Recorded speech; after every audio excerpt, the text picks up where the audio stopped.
Hello viewers, स्वागत है आप सभी का मेरे यूट्यूब चैनल स्कूल ट्यूशन गुरुजी में। आज हम बात करेंगे क्लास 7th की साइंस सब्जेक्ट की वर्कशीट की, जो वर्कशीट 1 है 9 सितंबर के लिए जारी की गई है। ये बच्चे अपना नाम लिखेंगे, अपने क्लास टीचर का नाम लिखेंगे। ये है चैप्टर गति और समय। ये आपकी एनसीईआरटी की बुक्स का अध्याय 13 है या चैप्टर 13 है, जिसे हम इंग्लिश में मोशन एंड टाइम कहते हैं। अब क्या कह रहा है, ज़रा देख लेते हैं। ये कह रहा है कुछ वस्तुएं अपना स्थान नहीं बदलती, वो स्थिर रहती हैं, जैसे पेड़, मोबाइल, टीवी आदि। जब कुछ वस्तुएं अपना स्थान बदलती है, जैसे कि बस, कार आदि, इनकी इस अवस्था को गति कहते हैं। ठीक है, तो क्या कह रहा है ये कि दो तरह की वस्तुएं होती हैं, एक स्थिर और दूसरी गतिमान। स्थिर कौन सी होती हैं? जो अपनी स्थिति नहीं बदलती हैं कभी भी।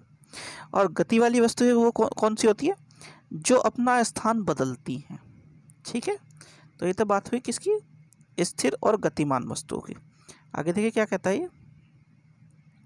आगे कह रहा है ये धीरे या तेज। कुछ वस्तुएं धीरे धीरे चलती हैं और कुछ वस्तुएं तेजी से चलती हैं। अब जैसे कार है, ये तेज चलेगी, उससे थोड़ा कम बाइक चलेगी और सबसे कम साइकिल चलेगी। अब ये क्या पूछ रहा है?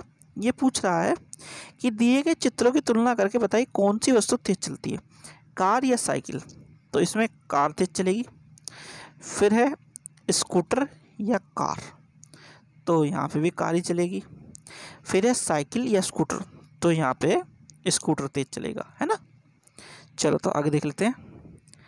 आगे क्या कह रहा है ये? आगे कह रहा है ये कि एक निश्चित समय में वस्तुओं द्वारा दूरी तय करना यह पता लगाने में मदद करता है कि वस्तु कितनी तेज चली रही है या धीरे। ठीक है, तो उसने क्या दिया उदाहरण, जैसे कि ऊपर दिए गए 3 चित्रों में से एक दौड़ दिखाई गई, बताइए ABC में से कौन तेज दौड़ रहा है। तो जब हम देखेंगे तो तीनों ने एक साथ दौड़ना शुरू किया। A सबसे पीछे है और A ने रेस जीत ली, क्योंकि A सबसे आगे है, तो A सबसे तेज दौड़ रहा था। ठीक है, जो वस्तु किसी दी गई दूरी को तय करने में सबसे कम समय लेती है, उसकी चाल सबसे अधिक होती है। यानी चाल मतलब जो तेजी से चलेगा वही सबसे तेज पहुंच पाएगा अपनी जगह पे जहाँ पे उसे पहुंचना है, तो उसकी चाल सबसे अधिक होगी। तो आगे क्या कह रहा है ये कह रहा है फिर कि किसी वस्तु द्वारा इकाई समय में तय की गई दूरी को हम वस्तु की चाल कहते हैं। चाल बराबर तय की गई दूरी बटे लिया गया समय। अच्छा, अब आप देखिए, आपकी जो मोटरसाइकिल या बाइक होती है, कार होती है, उसमें एक इस तरह का मीटर लगा रहता है गोल सा। उसमें 5, 10, 15, 20, 25 इस तरह की रीडिंग लिखती है। और जब उस बाइक को या कार को हम चलाते हैं तो उसमें ऐसे सुई बनी होती है या फिर लिखा हुआ आता है कि 15 kmph, ठीक है ना, या 25 kmhr, इस तरह का लिख करके आता है। ऐसा किस लिए लिख करके आता है? कि ये उसकी चाल है, जो वस्तु चल रही है उसकी चाल है या उसकी गति है। तो तय की गई दूरी कितनी होगी? 1 घंटा 25 किलोमीटर, और लिया गया कुल समय 1 घंटा, तो उसकी दूरी होगी 25 किलोमीटर प्रति घंटा। ये उसकी दूरी हो गई। ठीक है ना, ये एक उदाहरण है। ठीक है, चलो तो आगे देखते हैं क्या कह रहा है। आगे कह रहा है ये गति। अब गति को 2 पार्ट में डिवाइड किया है, 2 भागों में। एक समान गति, असमान गति। एक समान गति कौन सी? किसी सरल रेखा की दिशा में वस्तु की स्थिर चाल से गति।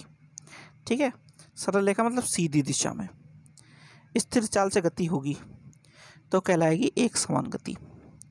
और असमान गति कब होगी? सरल रेखा की दिशा में वस्तुओं में अस्थिर चाल से गति, मतलब कभी कम, कुछ दूर तो वो 1 किलोमीटर की गति से चली, फिर 2 से, फिर 3 से, फिर 1 किलोमीटर की गति से, तो वह होगी असमान गति। ठीक है, इसे बोलते हैं एक समान गति और असमान गति। ठीक है बच्चों, तो अब जरा इसके क्वेश्चंस देख लेते हैं। पहला क्वेश्चन है, खुशी और सोनी 2 बहनें हैं दोनों एक ही स्कूल में पढ़ने जाती हैं। खुशी 12 मिनट में स्कूल पहुंचती हैं, जबकि सोनी 15 मिनट में। दोनों में से कौन तेज चलता है और कौन धीरे? तो जो कम समय में दूरी तय करेगा तो तेज चलता है।